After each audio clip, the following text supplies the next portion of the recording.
قرآن پاک کی آیت کا مفہوم ہے کہ اللہ کے راستے میں خرچ کرنا بالکل ایسا ہے کہ اگر ہم 1 روپے اللہ کے راستے میں لگا رہے ہیں تو اللہ اس کا ہمیں ریٹرن میں 700 ٹائمز عطا کرتے ہیں، 700 گنا زیادہ۔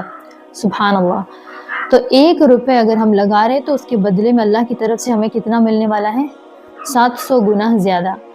اللہ کے راستے میں جب ہم خرچ کرتے ہیں، چاہے صدقہ، خیرات، زکوٰۃ دے رہے ہیں اور کسی کی مدد کر رہے ہیں، علم دین سیکھنے کے لیے خرچ کر رہے ہیں، یا کسی کی پڑھائی پر لگا رہے ہیں، کہیں پر بھی آپ اللہ کے راستے میں دے رہے ہیں تو اس کا ریٹرن میں آپ کو ہمیشہ یاد رکھنا 700 ٹائمز ملنے والا ہے۔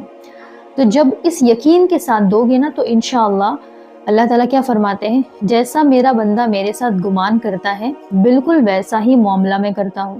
تو اگر آپ کا گمان، آپ جس طریقے سے اللہ کے بارے میں گمان رکھتے ہو ویسا ہی معاملہ آپ کے ساتھ ہوگا۔ اگر آپ پختہ یقین رکھتے ہیں کہ 700 ٹائمز مجھے ریٹرن میں اللہ دیں گے تو اللہ چاہے تو بے حساب بھی دے سکتے ہیں۔ اللہ کے خزانے میں تو کسی چیز کی کمی نہیں ہے۔ اس یقین کے ساتھ خرچ کرنا چاہیے کہ اس کا ریٹرن ملتا ہے، کیونکہ حدیث پاک میں آتا ہے جس کا مفہوم ہے صدقہ کرنے سے مال کم نہیں ہوتا۔ جب کہا گیا ہے کہ مال کم نہیں ہوتا ہے تو پھر ہمارے دل میں یہ خیال کیوں آتا ہے کہ میں صدقہ دے رہی ہوں یا میں پیسے دے رہی ہوں، اللہ کے راستے میں خرچ کر رہی ہوں، یہ مال میرا کم ہو رہا ہے، جبکہ ہم کو کہا گیا ہے کہ صدقہ کرنے سے مال بڑھے گا، کم نہیں ہوگا۔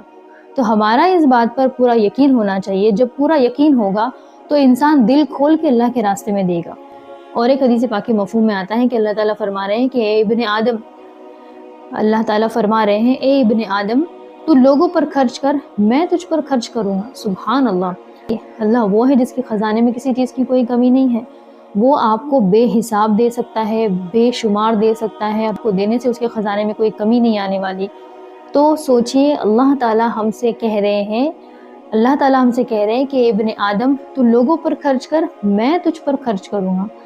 جس پر اللہ خرچ کرے پھر اس کا تو اندازہ آپ خود ہی لگا سکتے ہیں کہ بادشاہوں کا بادشاہ، شہنشاہوں کا شہنشاہ، سارے خزانوں کا مالک اگر آپ پر خرچ کرنا ہے تو سوچو آپ کو کیا کیا ملے گا۔ جو حدیث ہم پڑھتے ہیں، جو فضائل ہم سنتے ہیں، ان کو دل میں اتارنا ہے کہ واقعی یہ 100% حق بات ہے، یہ اللہ کے رسول کی اور اللہ کی باتیں ہیں جس میں کوئی شک نہیں ہے۔